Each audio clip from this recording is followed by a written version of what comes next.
Good evening, I'm Byron Scott with a CTV News update.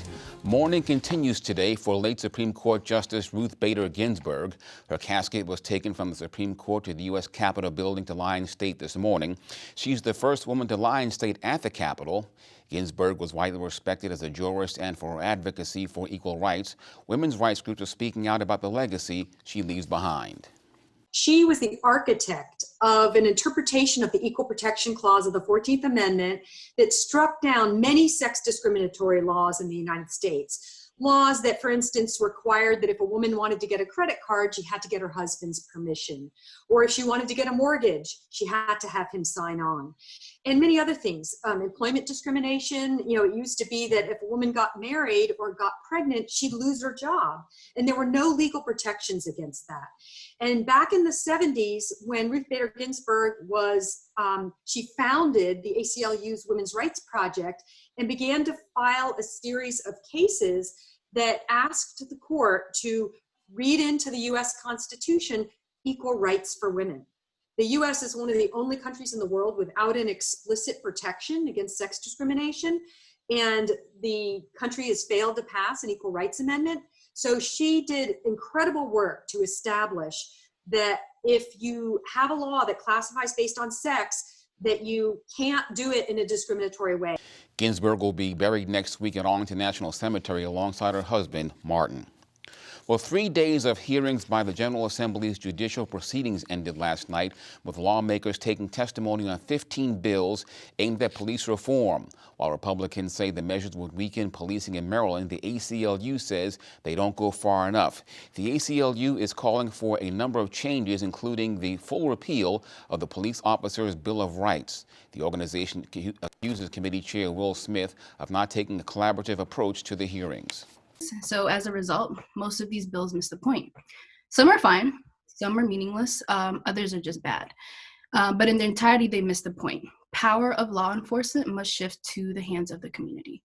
We must end the practice of police policing themselves, and anything that does not achieve that is insufficient.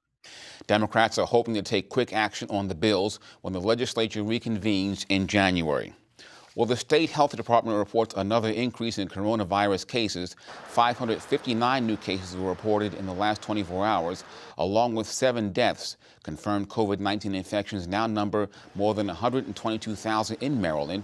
Meantime, the Prince George's health officials hosted a pop-up testing site this morning.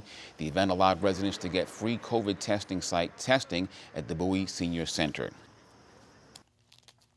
Well, the governor of Virginia and his wife have tested positive for the coronavirus. Ralph Northam and First Lady Pamela Northam were screened after a staffer was diagnosed with the virus. The First Lady is reportedly experiencing mild symptoms, but the governor is not. Both will self-isolate, they say, for 10 days. Well, dozens of state health care inspectors who have been surveying nursing homes during the pandemic and in some cases imposing fines are not required to be tested for COVID-19. This, according to the Baltimore Sun. The state employs 56 surveyors who have traveled to multiple nursing homes across Maryland. Healthcare advocates say they have long pushed the state to require they be tested the same way they require those who provide the care be tested. There have been more than 15,000 COVID cases and 2,100 deaths in nursing homes in Maryland. Well, a think tank aimed at educating, informing, and organizing our region is being launched tomorrow in Prince George's County. It's called the Gooden Center for Law, Media, Policy, and Historic Preservation. Founded by attorney Karen Gooden, the center will bring together a team of 20 experts in an array of fields to examine issues impacting our society. The first issue on its agenda is COVID-19. And so having said that, the group has decided that it would like to address that one issue. Rome was not built in a day and you can't do everything. So collectively, what we plan to do is probably issue a white paper in the first operational year at the end and to host symposia on that very topic, to look into how is COVID-19 impacting us in housing, economics, and the like. We want to be a research institute in the way that Brookings is, to provide data and information, because we need to march and we support our marches. It is the reason why you and I can have this conversation today. But the question becomes, what do we do when we get back from the march? What will be the strategy? What guidance can we provide to others around those issues that are facing us, such as police reform and the like? Again, the official launch is tomorrow from 2 to 3 p.m. via Zoom. If you want to take part, go to gcgoodencenter.com and go to the events page. While a comic book written by a Carroll County family continues to take the world by storm, created to help their autistic daughter cope with the pandemic, they have now been invited to speak at 2 Disabilities Expos. Keisha Butts has those details. The Bruzio family, who we interviewed earlier this year, created a comic book called Debbie Fights Coronavirus to help their 17-year-old autistic daughter better understand the pandemic. Now it's the story everyone wants to hear. They're invited to speak at next month's Disabilities, Healthy Aging, and Independent Living Expo in Prince George's County. Debbie's father, Vincent, says he's humbled to be at this year's expo. I was amazed at how it led to discussions about other topics which people have but don't seem to have answers yet for, and I'm finding myself at the front of these conversations that I never thought, that somebody like myself would be in the same room around the same table with all these different people that have the same concerns. Like, the one thing we all have as parents is what happens to our children when we're no longer here. Bruzio says he will be announcing a new graphic novel called Debbie Meets the Police. It's designed to help his daughter and other people with disabilities understand how to interact with the police.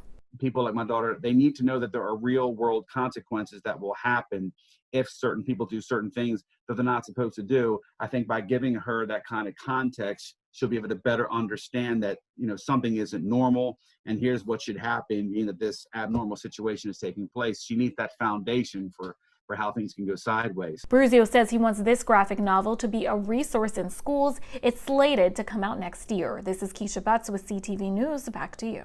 The expo will take place at the mall in Prince George's on October 24th. For more details, visit expo.caringcommunities.org.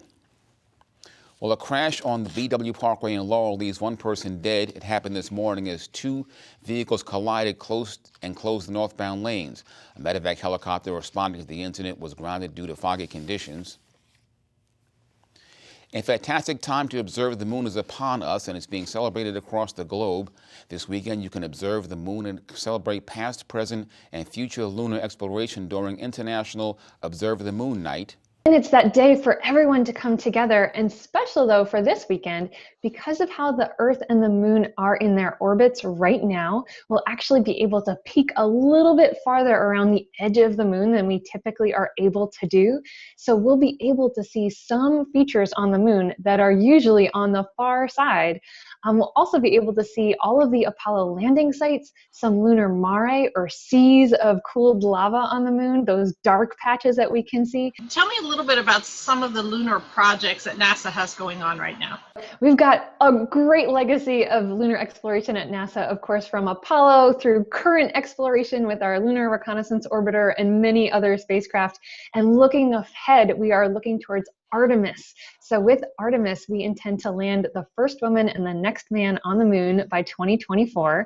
And we are going to explore new and diverse areas on the Moon, find ices trapped at the poles that we can learn more about, which may hold a record of what's been happening on the Moon for a long time, and maybe resources to our astronauts. Viewers can visit the International Observe the Moon Night website at moon.nasa.gov/observe. Well, it's a 3-day festival for the whole family to enjoy. Join the Department of Parks and Recreation for its 3rd annual Celebrate Africa. Typically held in person, you can watch this year's festivities from the comfort of your couch. It will feature fashion designers, storytellers, and chefs. The festival kicks off tonight at 6 p.m. We start with our fitness, African dance fitness class with the amazing Candace Jones, one of our divisions, our departments, our program, should I say, Arts on a Roll is featuring her. And then we close out the evening with the amazing Chikamala Diabate, a wonderful African griot from Mali who brings 800 years of tradition with him in his performances. The event runs through Sunday. To register, go to arts.pgparks.com. Well, good news for some high school athletes across the state. The Maryland State Superintendent of Schools announces that all school systems can officially begin high school fall sports on October 7th.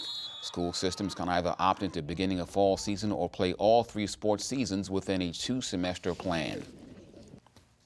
Week 3 of the NFL season kicks off on Sunday for the Washington football team. Washington travels to Cleveland to take on the Browns in a 1 p.m. contest. The Burgundy Eagle hope to rebound from a poor showing against the Cardinals last week. They got 2 quality running backs, okay? And I can tell you right now, if you don't stop the run, their play-action game becomes very dangerous. Baker's very good, very sleight of hand. He fakes the ball very well. He arcs out really nicely on those rollouts and gives himself an opportunity to square those shoulders and throw the ball downfield. I mean, there's a lot of things that play into what they do. And a big part of it is off of their running game, there's a lot of complementary play-action passes, and we have to be really good about that. We do have to try to find a way to create chunk plays. In my experience, that happens within the basis of the offense. It's not something you try to force, you know what I mean? It just kind of happens naturally by the progression of the offense.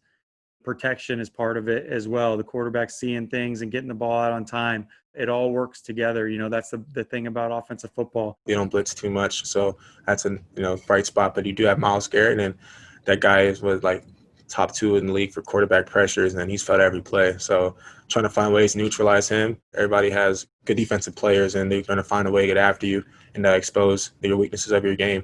And we have to be ready to go in there and communicate and make sure that we were effective and execute the game plan best as we can, because we're going to their house. No one's expecting us to win probably.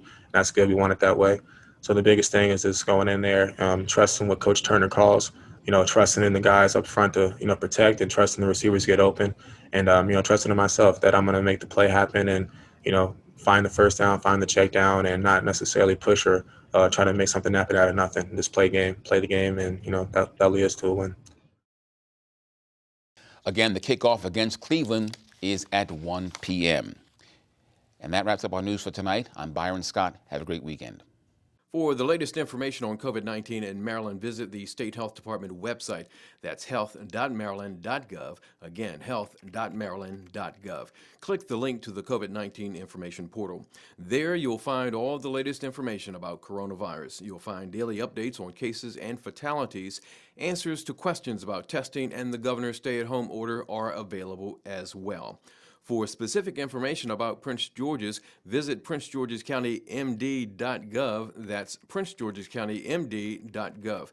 The site offers information about local services for residents and businesses. There's a link for COVID-19 relief donations. Also, food pantry locations are listed. And if you have any questions, call the county COVID-19 hotline at 301-883-6627. That's 301-883-6627.